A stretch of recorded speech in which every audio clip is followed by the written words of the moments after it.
So we're in a tricky situation in the housing market. On one end, we do have higher interest rates, which slightly lowered the average home medium sale price across America. But at the other end, we still have low inventory levels that keep prices pretty elevated. And in order for us to reach affordability where home prices go low and interest rates remain relatively the same and don't jump up so much, we have to bring inventory levels higher. I recently looked at some data for you all to show you all what's happening in the housing market and just point out a few key indicators to show you all what's going on and what's going to happen later on this year. Hopefully this video provides some suggestions on whether you should invest in a property today for rental income or maybe buy yourself a home. Because in order for us to reach affordability, we need to have a housing market crash. And I know the Fed is trying to control that. They don't want it to crash and burn. They want more of a soft landing in the housing market, but it's tricky because in order for us to truly go back to normal, there kind of has to be a breakage. There has to be a slight collapse, but how big of an impact will that be? That's to be determined. So yes, higher interest rates are unfortunate, but in order for you to be able to afford a house, we need higher interest rates in order to bring down prices of homes even lower. And hopefully by that time, the supply is so much higher and prices of homes are lower, and at the same time interest rates stay consistent.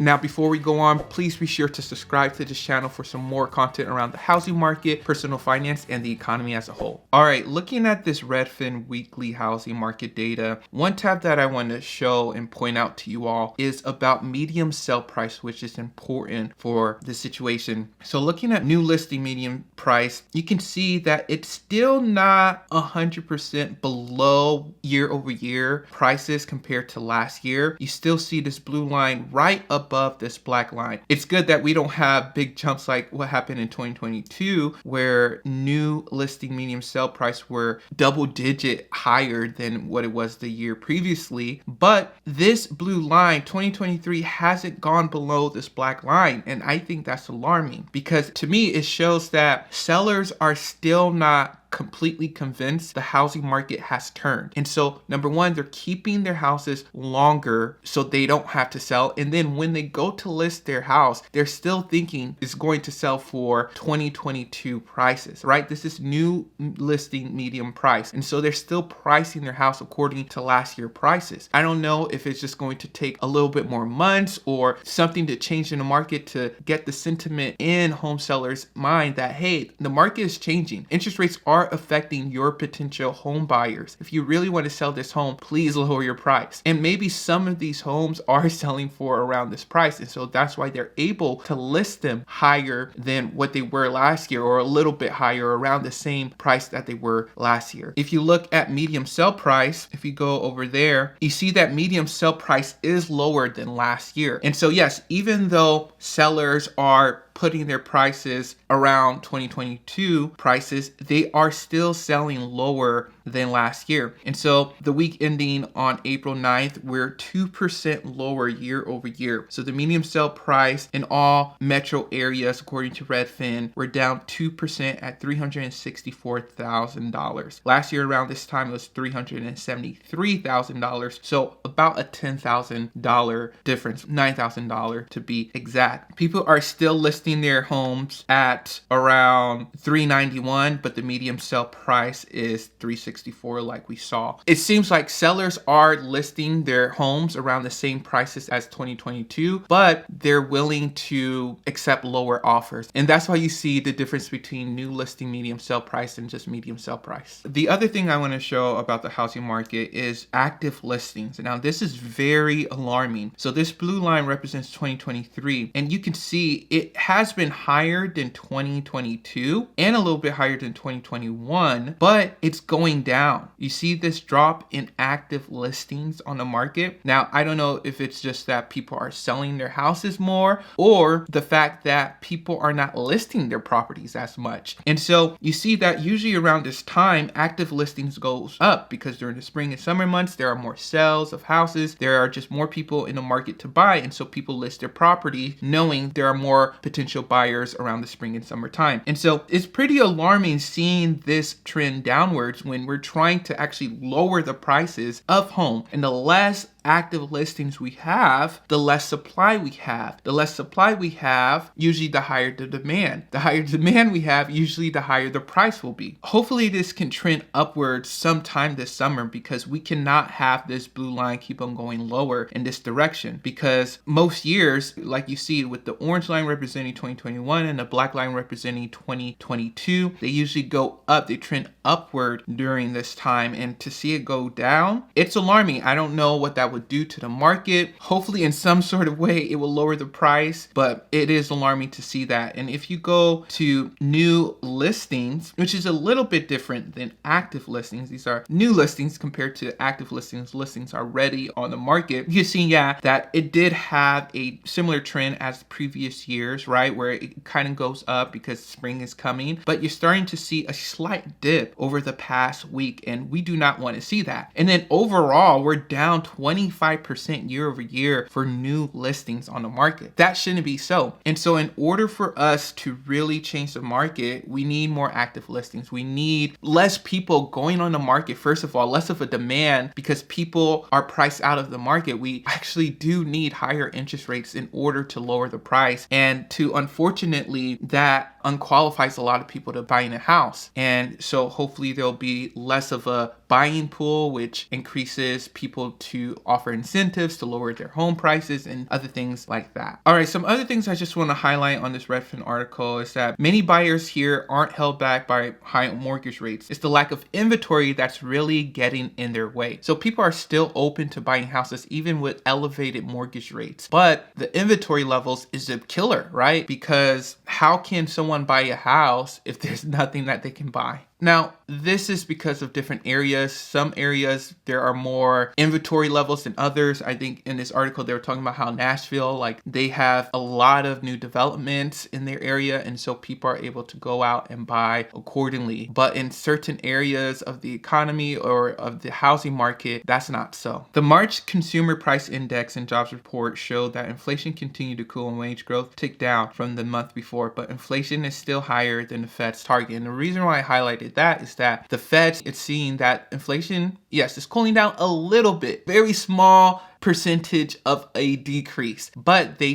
do want to cool it down even more. And so you could predict that the Fed will continue to increase interest rates, which has a correlation with mortgage rates. Even if the Fed chooses not to hike rates next month, which will likely bring down mortgage rates, the limited supply of homes for sale will remain a major obstacle for would-be buyers. So even if mortgage rates go down, which usually increases the demand for homes, it's still going to be extremely difficult because of the supply chain issue, or because of the supply issue. And this is the main data point that I'm harping on in this video, is that we have a supply issue, and in order for home prices to fall, we need more of a supply. I think one key thing to point out is that Google searches for home for sale were up 40% from the trough they hit in November during the week ending April 8th, but still down 18% year earlier. So that is good that we still have a demand, but it's not as a high of a demand as it was last year. And we do need demand to go down in order for home prices to go down. All right, y'all, thank you for watching this video. Let me know your thoughts on the housing market and what you're looking at in the housing market in order to determine whether you want to buy a house or either buy a rental property. Make sure you like, comment, and subscribe.